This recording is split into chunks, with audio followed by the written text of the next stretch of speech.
welcome, Tracy. Thank you so much for taking the time to come talk to us today. Presenting Tracy Aldworth. She is the Chief Transformation Officer at RNDC, and she's also the President of Women in Technology in Atlanta. But Tracy, over to you to give us a little bit more of, by the way of introduction, for yourself. Sure. Thanks everyone thank you for having me today. Super excited to be here for this conversation. Always fun to do.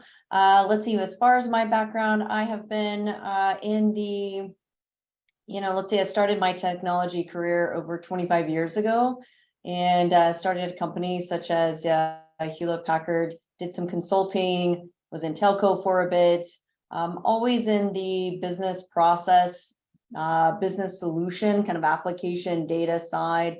My niche was definitely in the data side, the analytics side, but did start as a developer. Came out of college and was an ETL developer, extract, transform, and load for those of you, but was a Ralph Kimball diehard fan. If you guys, anyone knows who that is, means you're my age. So all about data warehouse, data modeling design, loved it. So did that for a long time, kind of moved into the business intelligence consulting side, and then really started moving up in my career to management while I was at Earthlink, which is a telecommunication company. More and more was kind of doing technical management before that, and then really got more into people management, managing multiple functions, domains, etc. And then let's see, I have been at RNDC for 6 years, and it is a privately held company, which I had not spent much time at a privately held company before. And so that was a new learning as well of, wait, don't we need to be SOX compliant? Oh, we don't, my bad. I won't try to hold you to that exact standard then.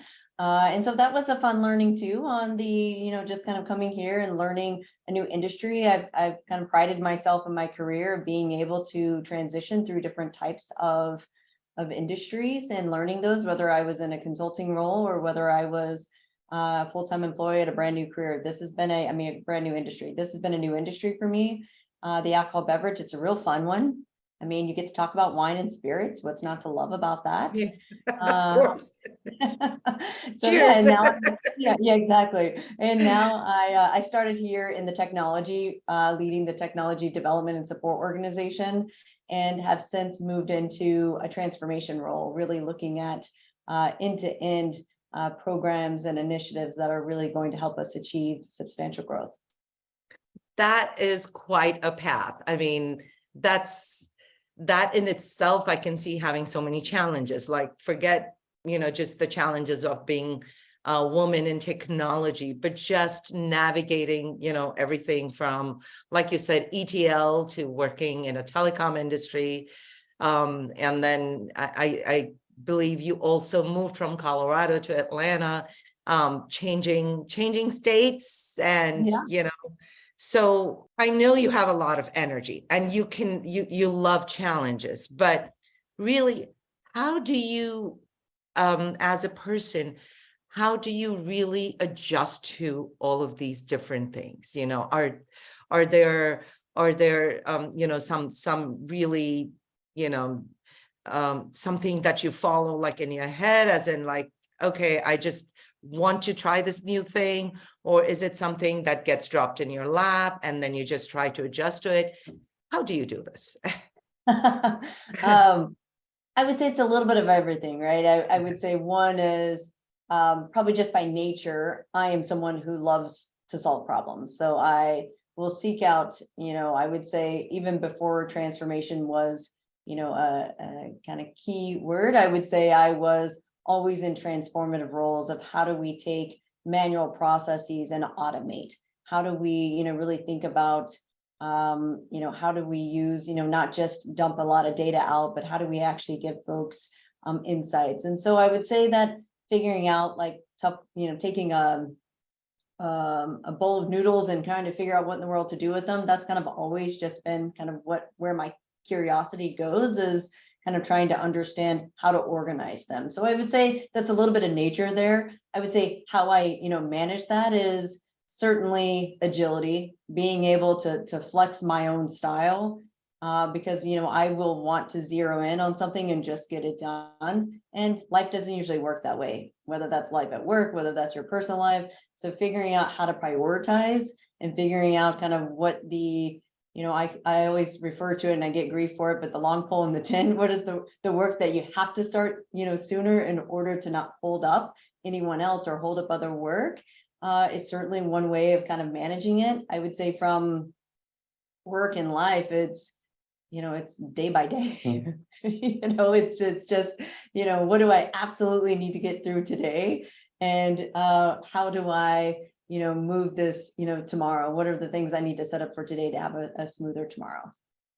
Okay. So I'm assuming that's kind of how you did your work-life balance too. Like today, is it important to go to a soccer practice, or is it, do I have to prepare for a board meeting? Because you probably have both. But so now I know you're, in the C-suite, but as you were coming up, this has had to have been a problem at times because, for you, you might have had a different priority, but your boss might have had a different priority for you. How did you manage that? Yeah, not always as gracefully as I could have, perhaps. Though I think, I do look at time and energy and deliverables as kind of like a pie. And I think about this pie kind of like every day. And the way I think about it is I have to split my time as a mom, split my time as, on the career, and I have to split my time for me. So I don't lose my mind as well, right? Because then I'm no good to anyone.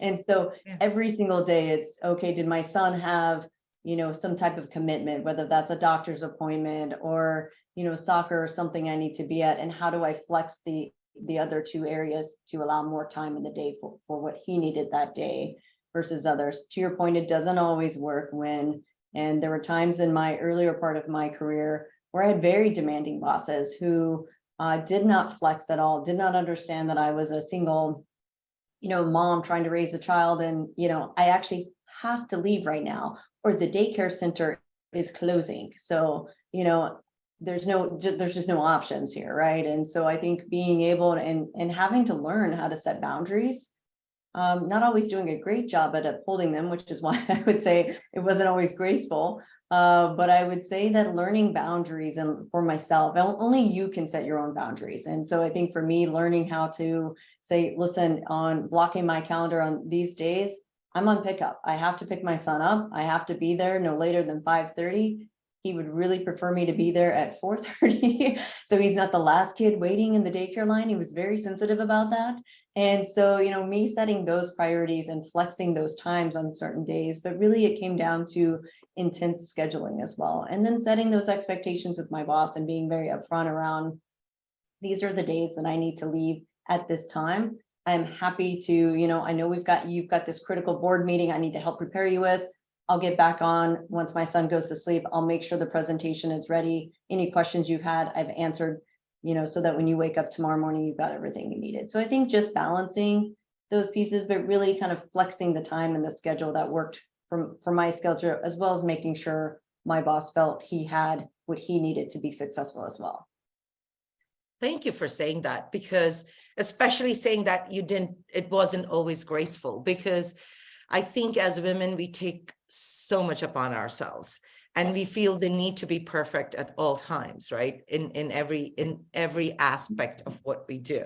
It's like, let's say I'm running a marathon. I better make sure that I am doing this under 4 hours and taking care of my child and, doing the best thing at the presentation. So thank you so much for saying that, because I think it's really important that we all realize that it's very hard to be perfect and nobody is. So thanks. Yeah. And so going through also your life as you were coming up in the chain, in general, as a woman in technology, where it, especially through the years, it's starting to change now, I see, but Otherwise, it was such a male-dominated space. And here you are as a young, attractive, a woman coming up the ladder.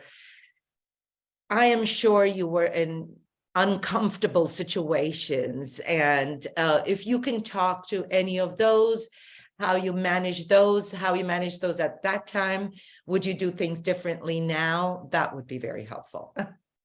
Sure. Yeah, I think it's an interesting, it is an interesting point that, we don't talk a lot about because it's uncomfortable, right? And it's awkward, and it kind of means like what does this mean? And so absolutely there were tons of uncomfortable situations, right? There are advances that are inappropriate. There are having to really decide, is it worth, feeling like if I don't go to this, I'm hurting my career, but I'm really uncomfortable because I think it's inappropriate for me to go to dinner one-on-one with, a male counterpart or a male vendor who is clearly interested in more than just work. And so I think at the end of the day, recognizing those signs and setting same answer, setting very clear boundaries around, what am I comfortable with? What am I not comfortable with? And at the end of it, I did set pretty firm boundaries. I set boundaries around, I don't go to dinner. I don't go to dinner with men. I don't go to really one-on-one, events there. I'm not comfortable with it. And I think it set up sometimes for different conversations than what I wanted to be able to have. I wanted to always ensure that professionalism always ring as the number one priority in every conversation, every dialogue. I think, I will, and you mentioned earlier, president of your company and them, being really big advocates. I think this is a really important aspect for women as well in the workplace. I've also had male voices and advocates where I was able to state, I'm not comfortable in this situation and I'm getting a lot of attention, but not the positive attention, not the attention for my brain that I really want to be able to get. I'm getting some other type of attention here, and I could use your help in running interference. And I had those male counterparts and my male bosses who recognized it and was like, this must make you so uncomfortable.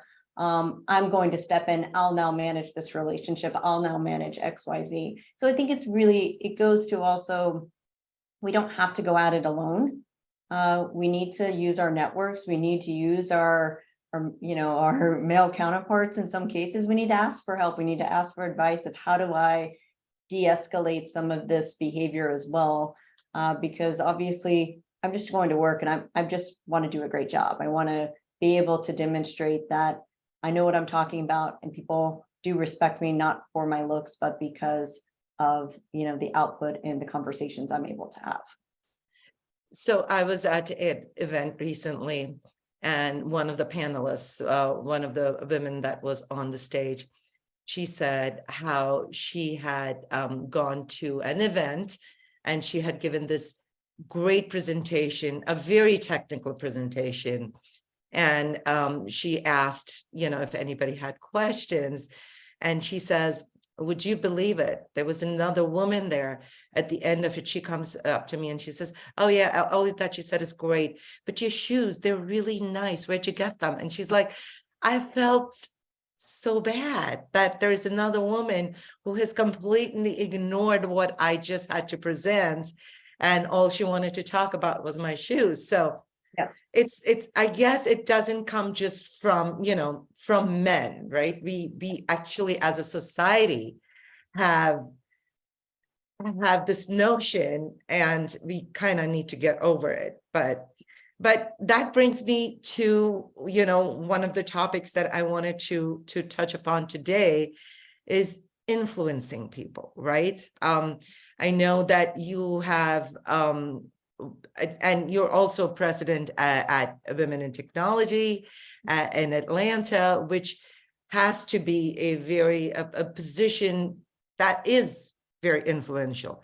But when you are not in a position like that, when you're just coming up in your career, how do you go about making the most of it?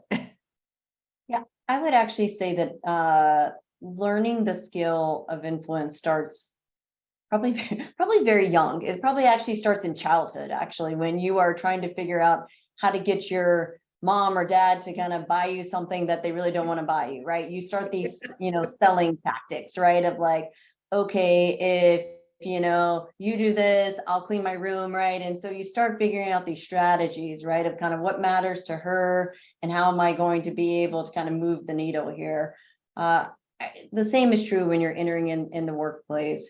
Someone who's just beginning their career, it's really about building trust and relationships, building that network around you, being very mindful around what's your contribution. So are you really, the inquisitive one that when folks want to have kind of deep conversations, you're clearly, someone who can kind of see all the different angles, you can bend things around. Are you have a niche in a certain domain where you go really, really deep? Do you, and so really thinking about what's your contribution in that? What are you able to sell, or how would you sell something differently than someone else? So I would say all of that begins from the very early on. I think as you move up the career ladder, you start having to influence your team, right? If you're in middle management, you're learning how to, when you're an individual contributor, one of the things, and maybe this is a, soapbox moment here. One of the things I often hear is, well, they don't report to me.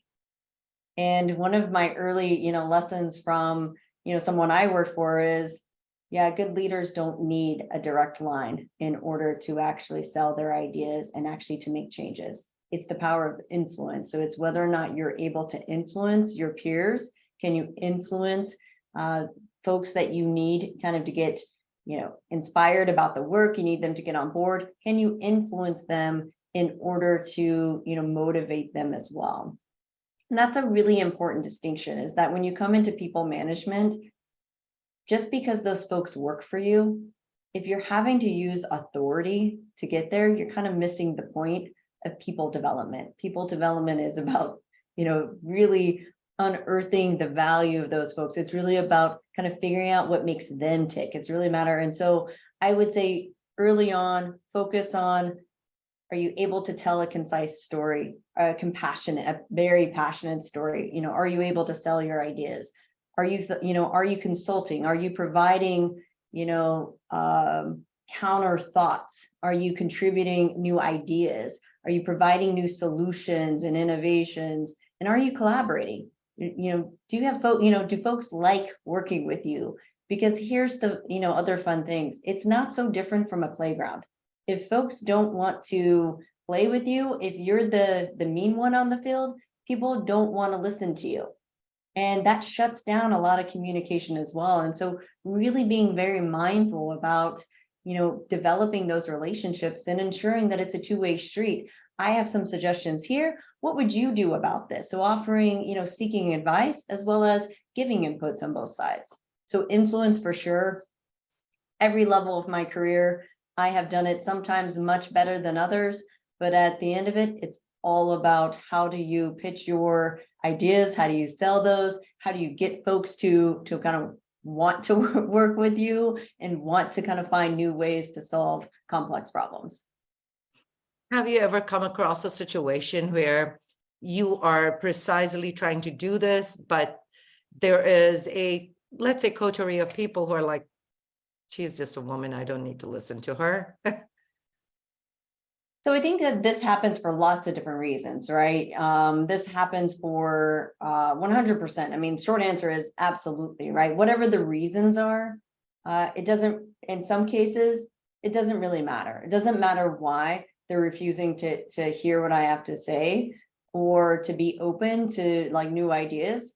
I've kind of always taken that as a personal challenge, right? And I sometimes joke around having my communications tool belt, right? Is like, okay, which tool am I going to use next? Okay, so that pitch didn't work. Now let me go back and think about what's kind of motivating them. Why would they not think that's a good idea? What do they think it's going to disrupt? Let me think about it from a new angle, and let me come at it from, a completely new direction of, hey, I heard your feedback about what I presented yesterday being XYZ. I've gone back, I talked to the team. I'm back here today because, you know what, I think we have another option that I'd love to get your guys' thoughts on. And so just thinking about how do I present information to folks differently would be where I would just, now we all hit points and times where we're like, no matter how I say this, it's not going to work.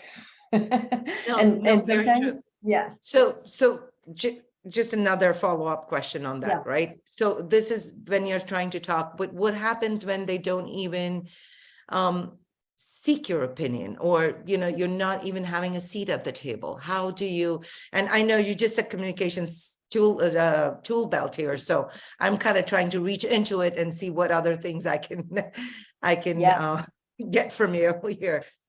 I think that in some cases, I would say one of the lessons I learned, and it's one that's kind of a tough lesson, right? Which is, why is it that I feel I need to speak at all times? I don't always need to. Sometimes I actually learn a lot more by not talking at that particular time, not being asked my opinion, because you know what that meant? I was observing the way the rest of the room was interacting with each other. I was listening to the words that they used to describe the problems. I was listening to how they were interacting with each other, who was kind of siding with who, and I was building my own intel.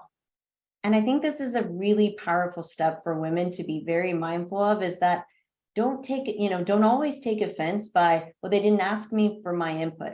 That's okay. You sit back and you learn as much about them and about your audience, and you come back with an even more direct and a more powerful kind of messaging that resonates with the broader crowd than just that one person. And I think if you kind of take this piece to really focus on listening and observing, it's actually a very powerful unlock. And absolutely, I mean, I was consulting and I would walk into rooms, right? And as a female, they would immediately turn to the male and ask him. And he was like, I'm actually the salesperson. This is your solution lead. So you're going to need to talk to her. And they would be like, you could just see their look of like, oh, not her. That's just part of it, right? But I think as we all just take that as a challenge in a way of, how do I learn from this? How do I learn how to direct communications differently depending on their initial reaction? Okay. So I know one of the times that we spoke about earlier, you mentioned about embracing your inner geek. So, Yep. And that is, I want to say, especially in a place like, like this country, right? That is so against what goes as the impression of being a woman, right? So tell us a little bit more about this. How can we all embrace our inner geek and feel powerful about it?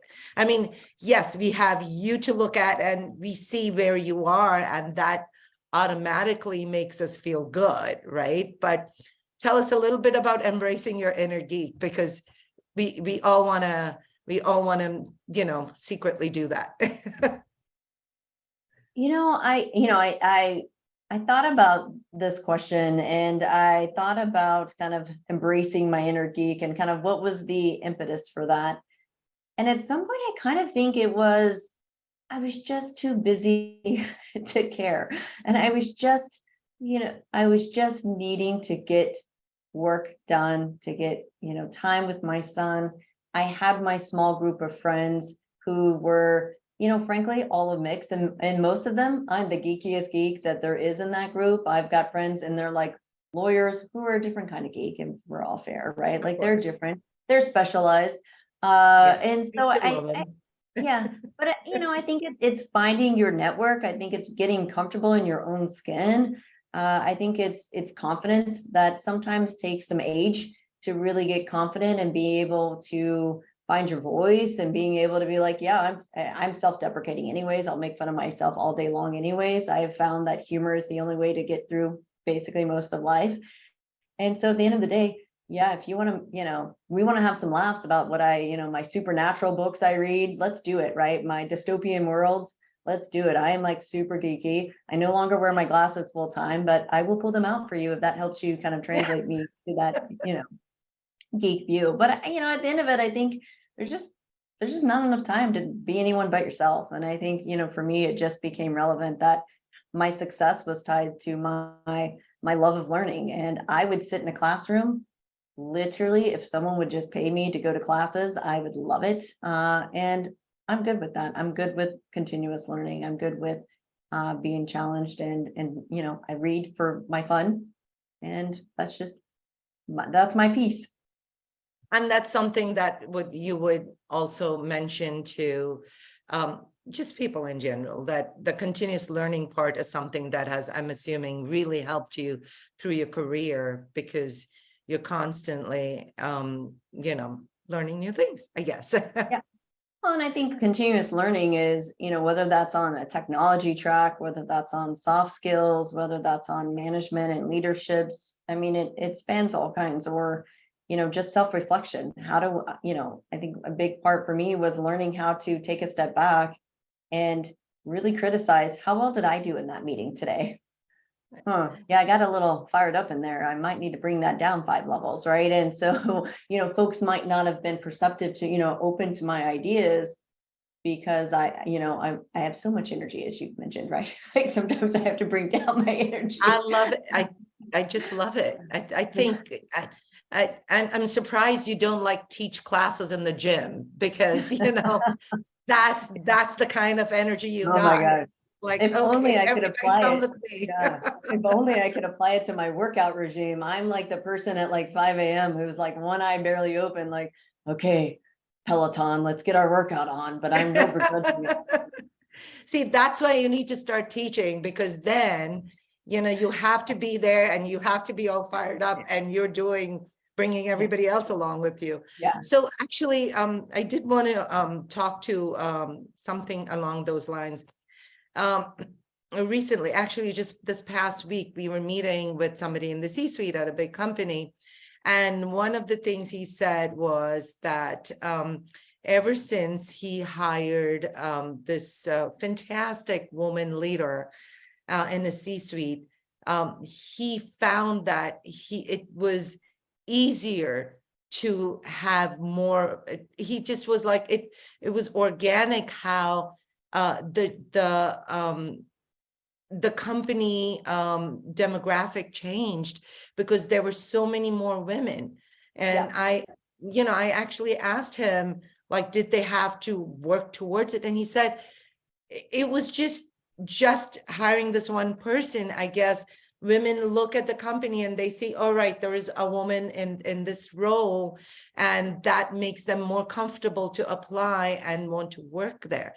Have you found that to be true?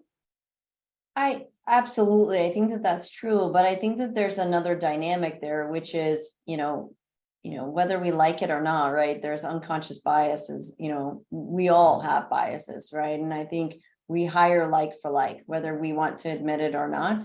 So if you have, a female in there, a female is going to help also challenge, what's your funnel look like? Are you going to places, and are you, kind of reaching out to areas where women, would be applying? And absolutely, I think for internal roles, if you have females in a role higher up in your management, you're going to start seeing that confidence come from other women in the organization. If you have a low, if you have low amount of women in your organization, then you need to get women leaders in so that they can help, find the funnels and encourage women to kind of come into a place that candidly is going to go through, some shifts for inclusion.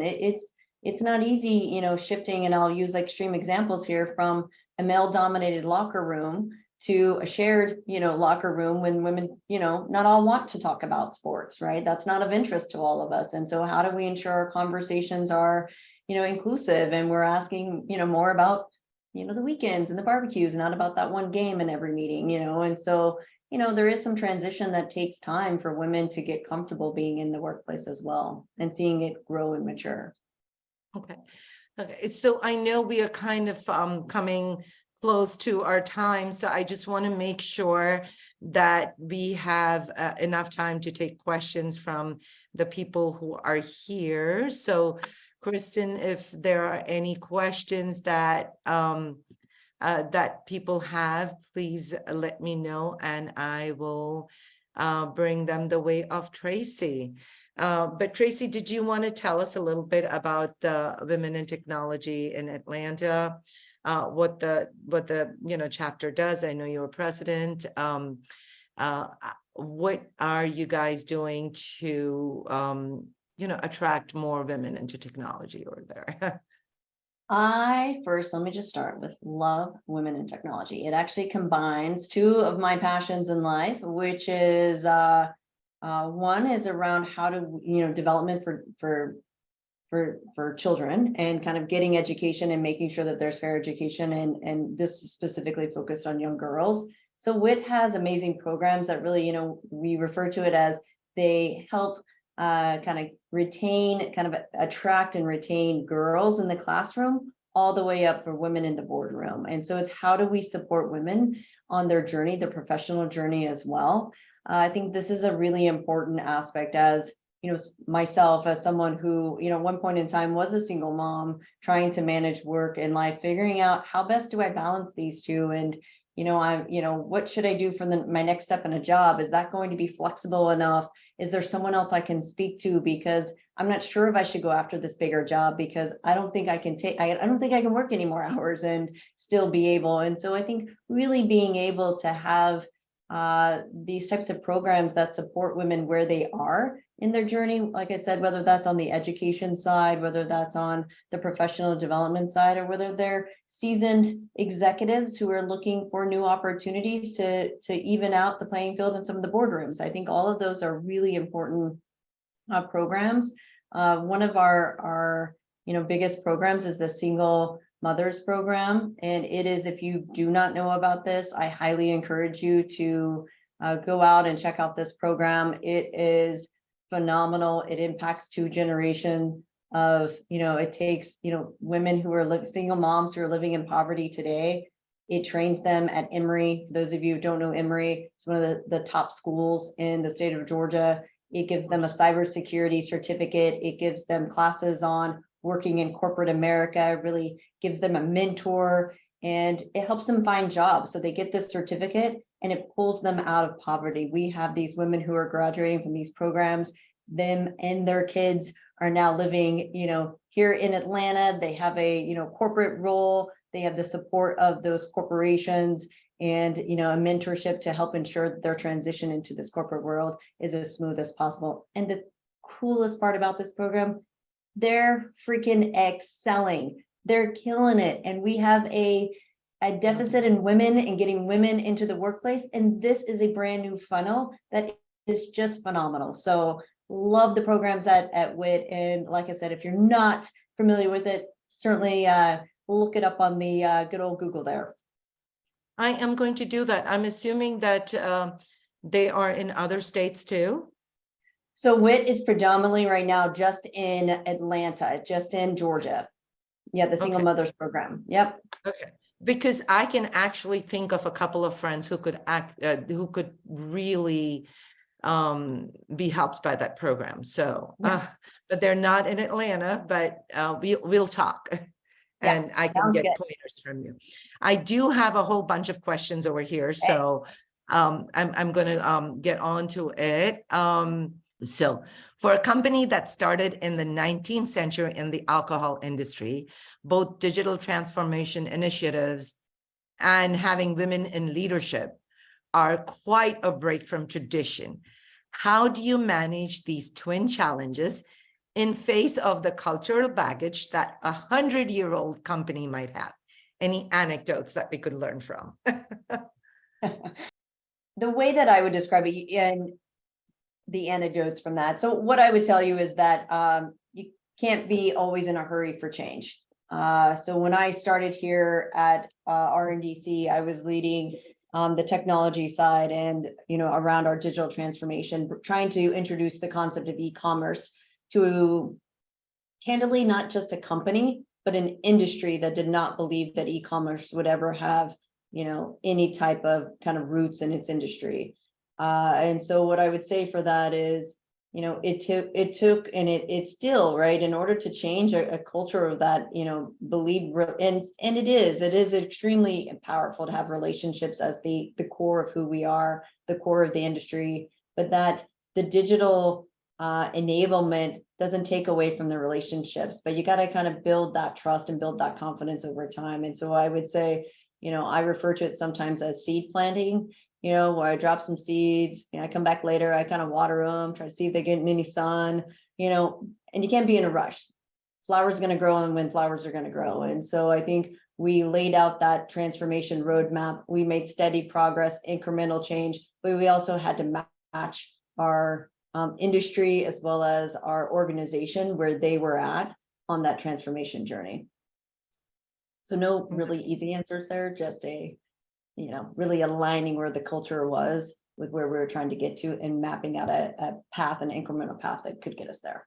So there's another question about how do you deal with anxiety at the workplace, in the workplace? Yes. I will tell you, do not have a lot of experience with anxiety. And so I'm probably not the best person to answer that question. I would say when I get nervous or when I kind of feel some of that anxiety, like, oh, what is this? What if this person does this? What if that person does this? I write it down. So I write down the scenarios, I write down the questions. It helps me when I go into a situation that could be, could be a little contentious or that I'm afraid there's going to be some conflict around. It helps me come out with a very leveled approach and a very okay, I knew this question would probably come. They asked the worst question I knew that they were probably going to ask. And so I feel a little bit more prepared. And so I just think around, for me, what I found is anything that helps release any pressure. And so whether that's, kind of giving myself grace before I go into this meeting, like this is a really big meal, really big meeting. I think I've done all the prep I can do. If I mess this up, I'll just have to do more, I'll just have to figure out how to do something different next time. Right. And so just really forgiving yourself and giving yourself the grace in advance. And then afterwards, holding myself accountable to assess what should I do differently next time. Thank you. I love that answer. I was so prepared for breathing exercises on meditation. So I like this. Yeah. I was like, Yeah. okay, she's going to say meditation or breathing exercises. And I know I'm not going to do either of those because I have too much, going on to meditate. I find it so hard. It's probably not a good thing, but I love the writing it down because I can actually do that. And Kate is asking the question, what made you decide to make the switch from technology to broader transformation? Interesting question.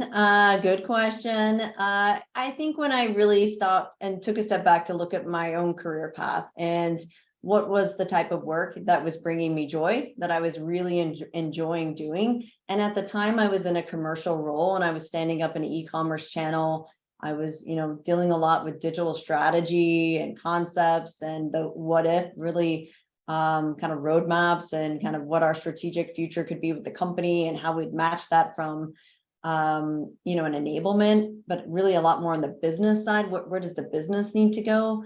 I kind of fell in love with that work and was like, yeah, I like the technology side, but man, I have a lot of energy and a lot of excitement, and I'm really having so much fun with the digital transformation that going to business transformation just seemed, at the time for my career, a much more attractive kind of path because it was I was going to where the fun is. Okay, let's just call it out. I was going to where the fun was. And it is a lot of fun. That's great. Yeah. So I'm so excited that, when we first started these chats, we would have a lot of women attendees, but now I think we are kind of leveling out, with men and women. So I have to take questions from men too. And so Amit here has a question as far as conflict resolution. What strategy works best for you? And do you have different strategies depending on the different situations? Yes. So conflict. So sometimes I'm not great at conflict resolution because sometimes I might be the source of the conflict. So let's just all know that sometimes we have to say and do hard things. And it's not always going to be easy. We have to be, kind of coming back to the prior answer, we have to be prepared that we can't expect everyone to agree with this. Conflict is actually very healthy. It's very healthy in a workforce and on a team to have differing points of view. I think, my real focus for conflict resolution is retaining professionalism, retaining respect at all times. And, not just for myself, but really ensuring both sides, right? It has to remain. And so, if it's getting where someone's getting a little too heated, it's de-escalating. How do I de-escalate the situation? How do I call for a timeout of, hey, you know what? Sounds like we've got a lot of passion, a lot of energy around this topic. We both have, strong opinions about this. How about we both take this offline? Let's kind of talk, let's each kind of take the action to think about the pros and cons of what the other person has offered. Let's come back together and see if there's some middle ground between us. So I do think conflict, I'm a big fan of having healthy debates. It's how you ensure that, one, you have an engaged leadership team, you got engaged peers, you got engaged teams. So I think that's really important. I also just think it's really important to ensure that they are productive conversations and very effective communication happening. Another very important question I see over here. In your career, do you face any situations where you have to adjust to your values? And how do you handle these situations? I don't believe that you adjust values. And so depending on what values you're referring to, I would not adjust values. I would say you have to be true to yourself, to your character. Your character is kind of what you got. So it is kind of what you should be standing and living by. So if it's things around integrity, I wouldn't compromise on integrity. I wouldn't compromise on, professionalism. I wouldn't, so just be very mindful of what matters to you and be, firm on your boundaries of what you are and are not. That's an individual decision. Values are an individualistic piece. We have company values, but each of us have individual values that matter to us. But I would say, no, do not compromise on values. Thank you. I completely agree with you over there. And there are more questions, related to that in the sense, not values, but boundaries that you spoke about. I know you already spoke about this, but how do you set effective boundaries while being graceful and respectful about it? I know you mentioned that you can't always be graceful, but I guess you can always be respectful, right? You can always be respectful. I think that there's also proactively managing, as I mentioned before, right? Proactively managing your calendar. You kind of show, you set clear calendar expectations that, for your boss. If you're like, hey, you know what, between 4 and 5:30 every day, I need to leave. I need to be able to pick up my, children from daycare, whatever that piece is, your calendar is up to date. So, you're transparent. I think, if folks feel as though you're being transparent, you're setting clear expectations, and most of all, you're getting the work done, then there should be no concern there, right? And so I really think it is setting clear boundaries, but you got to think about it from the other person's viewpoint, right? Do they feel like you're not putting in the same amount of hours, the same amount of work of others? And how are you going to counter that perception, either from your peers or from your boss? And so I think, that's where, if you're asking for flexibility, you've got to think about how you're giving back, if you will, or how you're kind of proving that, it's not a special exception. It's just kind of managing the workload with life. So there is a question here about what advice do you have handy for budding women leaders? And just listening to you, I feel like what I would probably surmise from everything that you said was, set your boundaries, be respectful, keep learning. And like you said, when you keep learning, it's not just new things, but learning from your mistakes. But do you have other things that you would like to talk to people about for, budding women leaders to reach to places where you have been? I think one of the most important aspects of becoming, getting stronger in leadership is ensuring that you found your own voice. We all communicate in different ways. We all have different styles. All of that is what makes a more diverse workplace a more powerful workplace. But I think what's really important is that you as an individual understand, when is it important for you to speak up in the meetings? How do you address confrontation? How do you address opposing kind of viewpoints?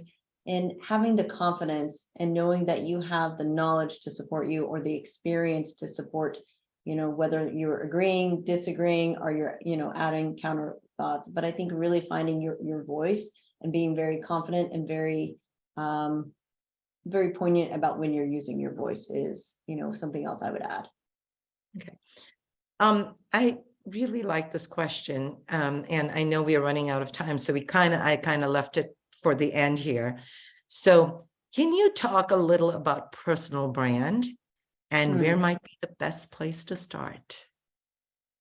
Well, personal brand. So personal brand is, I'm sure everyone here knows, is just, it's your image. It's what do you want to be known for? How do you, in today's, we did not have the social media world, right? That is out there today. You have to be very mindful and very cautious early on, much earlier in your career than what we had to be, because it was not, available. It was not out there. So you absolutely have to be thinking, if my boss reads this, what would they think? If a future employer read this, would they say, gosh, she seems like a really, passionate, professional level? So always kind of applying that lens, but also just being really purposeful around, what do you want to be known for?